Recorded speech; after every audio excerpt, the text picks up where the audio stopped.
Salah satu pertanyaan yang sering banget ditanyain sama tutor-tutor Zenius, yaitu apa sih peradaban? Atau lebih jauhnya, gimana sih ada peradaban manusia?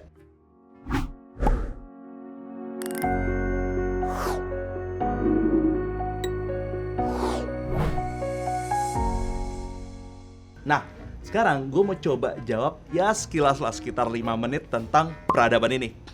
Kalau kita lihat peradaban, pasti lo tau dong bahasa Inggrisnya itu civilization. Buat lo semua yang mau tahu tentang peradaban, gampangnya sih gini aja, lo main aja tuh video game yang judulnya Civilization. Itu dijelasin tuh gimana lo dari tribe, menuju desa, menuju kota, sampai ke kekaisaran. Nah, di situ gue belajar banyak tuh tentang peradaban, faktor-faktornya, terus yang bikin dia runtuh, yang bikin dia bangkit lagi. Tapi kalau misalnya lo nanya gue, Bang, apa gue harus main game untuk tahu jawaban dari pertanyaan ini nih? Nah, nggak juga sih. Kata kunci dari lahirnya peradaban adalah satu, pertanian. Gimana tuh dari pertanian timbul jadi peradaban? Oke, gue tarik balik dulu ya. Dulu, nenek moyang kita sebelum mulai menetap di satu kota, biasanya mereka tuh berburu ya. Yalah, untuk dapat makanan kan. Mereka berburu satu tempat, hewannya habis, mereka pergi lagi ke tempat lain, hewannya habis lagi, atau malah mereka bergerak ngikutin pola migrasi dari hewan-hewan tersebut. Suatu waktu, mungkin cara nggak sengaja nih, biji-bijiannya nih jatuh di bawah, tumbuh. Ketika mereka balik ke tempat itu di musim berikutnya, mereka ngeliat, tanamannya tumbuh nih. Berarti kalau biji-bijian kita taruh, mungkin itu akan jadi sumber makanan, ya nggak? Nah, sekarang ada tempat-tempat yang emang pada dasarnya, ya udah kodratnya nih tempat itu, jadi asal mula atau tempat lahirnya peradaban. Salah satunya adalah di Sumeria, atau di Mesopotamia. Gila bang, Mesopotamia, Sumeria, gue aja nggak tahu tuh segala macam. Kalau misalnya gue mau gampang nih, lo lihat peta dunia, negara yang namanya Irak itu adalah the birthplace of civilization. Kenapa? Kata kuncinya ada dua, yaitu Eufrat dan Tigris. Eufrat dan Tigris itu adalah nama dua sungai yang ada di Irak, negara Irak sekarang. Kalau lihat situ, sungainya itu kadang ya pasang, kadang kering, kadang pasang lagi tahun depan. Nah, membawa lumpur-lumpur yang kaya nutrisi. Akibatnya nih, kalau lu taruh aja biji di situ tuh, sekarang mungkin jadi padang pasir ya. Tapi dulu sekitar 3000 sebelum Masehi, 4000 sebelum Masehi, itu adalah daerah yang sangat subur. Nah, lu taruh biji-bijian di situ, tumbuh. Lama-lama orang mulai menetap di daerah tersebut. Nah, sekarang baru nih efek berantainya gue ceritain. Ini yang menarik nih. Kalau orang udah mulai bertani, selanjutnya apa sih? Apa coba? Ya, food surplus atau kelebihan makanan. Kok bisa kayak gitu?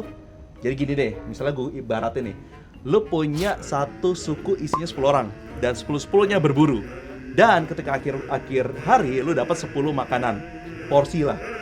Akibatnya, besoknya lu harus berburu lagi dong, untuk supaya lu terpenuhi kebutuhan lu, ya nggak? Berarti, tiap hari lu harus berburu. Kalau ada satu orang yang sakit, makanannya cuma 9, harus lu bagi-bagi. Ketika pertama kalinya orang mulai bertani, nggak perlu semuanya berburu, paling cuma 3-4 lah. Ketika udah mulai bertani, nggak perlu semuanya itu cari makanan, paling cuma 3 atau 5 yang fokus ke makanan. Misalnya, 5 orang itu bertani. Nah, sekarang pertanyaannya, 5 orang berikutnya ngapain nih? Ya nggak? 5 orang lainnya biasanya itu karena mereka udah punya makanan yang cukup, punya waktu luang. Misalnya, untuk membawa biji-bijian ini ke satu tempat ke tempat lain, itu perlu keranjang yang bagus. Oh, dia nih, dia jago banget nih bikin keranjang. Ya udah, dia bikin keranjang spesialisasi. Terus ada lagi nih, yang misalnya, gue perlu nih tanah liat buat nyimpen gandum dalam waktu yang lama. Kayaknya dia deh, pernah main-main sama tanah liat terus dibikin bejana yang bagus banget. Ya udah, dia bikin. Nah, lama-lama ada apa coba? Kreativitas, terus ada juga pembagian pekerjaan, dan berikutnya ketika lo mau jual ini ke tempat lain, mulai nih kota lain juga mulai tumbuh kan? Ada yang namanya adalah perdagangan. Perdagangan biasanya itu akan ribet kalau nggak ada sistem pencatatannya nggak? Siapa jual ke siapa, jumlahnya berapa, dia ngutang berapa ke dia, ribet dong. Mulailah sistem tulisan muncul di peradaban. Surplus makanan udah. Pembagian kerjaan udah juga. Perdagangan muncul, sistem tulisan muncul. Berikutnya populasi tambah gede dong, karena surplusnya makin banyak dong. Mulai ada nih, apa coba? Kalau orang udah mulai banyak satu tempat, yap, konflik. Udah mulai ribet nih orang-orang. Berantem sini, berantem sana, ada yang curang di perdagangan segala macam. mulailah muncul sistem pemerintahan harus ada kelas-kelas nih, kelas-kelas sosial. Ada yang jadi tentara, jaga wilayah, ada yang jadi raja, megang hukum, ada pula yang jadi pemuka agama. Munculnya agama di situ juga untuk menjaga supaya tatanan itu jadi rapi.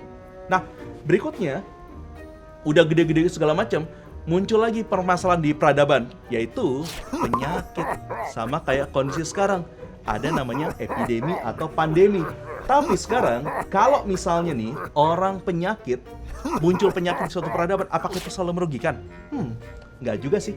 Dengan adanya penyakit, biasanya populasi tersebut jadi punya imunitas. Kalau sekarang istilah yang sering disebut adalah herd immunity. Herd itu adalah kawanan ya. Nah, ini juga kalau misalnya lu mau coba baca bukunya Jared Diamond yang judulnya Gun, Germ, and Steel, itulah jawaban singkatnya Diamond. Agak simplifikasi memang, tapi emang tepat banget si Jared Diamond menggambarkan, yaitu penyebab dari invasi bangsa-bangsa Eropa ke benua Amerika adalah karena guns, mereka punya senjata, germs, mereka punya penyakit, tanda kutip, dan steel, mereka punya baja. Nah, itu timbul karena peradaban. Apakah pertanyaannya sekarang di Amerika Latin itu tidak ada peradaban? Ada juga sih, cuma tidak semaju di Eropa dan Asia, atau kita sebut sebagai Eurasia. Kalau kita jembreng ini dari awal sampai akhir, dari mulai misalnya pertanian, surplus makanan, terus ada kultur, wah segala macam deh. Bisa gue simpulkan, ciri-ciri dari peradaban itu biasanya ada 7. Orang-orang tuh pada sepakat sih, kalau 7-7-nya ada, biasanya tempat itu biasanya udah mulai peradabannya maju. Apa sih 7 itu? Yang pertama jelas lah, kota. Kota ada konsentrasi kegiatan di situ, biasanya itu adalah awal mula dari peradaban. Di kota itu mulai ada pemerintahan, yang pasti ya. Pemerintahan biasanya untuk menguasai wilayah yang sangat luas. Misalnya gini deh, di suku-suku tadi pasti orang-orangnya saling kenal dong. Misalnya cuma 5 orang, cuma 10 orang, ya gue kenal deh, ini saudaranya sini, sepupunya sini. Dan biasanya kohesi grupnya tuh kuat banget karena kita saudara masing-masing. Tapi kalau misalnya satu kota, satu negara, gimana lu caranya bikin narasi yang bikin lu semua kohesinya tuh bagus banget? Biasanya oleh konsep-konsep agama atau religion atau sistem kepercayaan. Kita sama-sama beragama ini, jadi kita harus saling membela. Udah ada kota, udah ada pemerintahan, udah ada agama, terus juga ada kelas sosial. Ya, pastilah kalau ada pemerintahan ada kelas sosial kan. Ada berapa tuh? Ada 4. Nah, berikutnya yang kelima adalah kultur. Ingat tadi gue bilang, waktu luang kita bikin musik, puisi, sastra, tulisan juga, itu masuk dalam kultur. Yang keenam, berikutnya adalah tadi lagi gue sebutin, sistem tulisan untuk kompleksitas interaksi antara kota-kota tersebut. Yang terakhir, itu yang tadi gue bilang adalah job spesialis atau pembagian kerjaan. Ketika ada pembagian kerjaan, mereka udah mulai meningkatkan efisiensi produksi dari kota tersebut. Kota jadi kerajaan, kerajaan jadi negara, negara jadi kekaisaran. Jadi itulah kunci dari 7 ciri kenapa peradaban manusia itu jadi gede.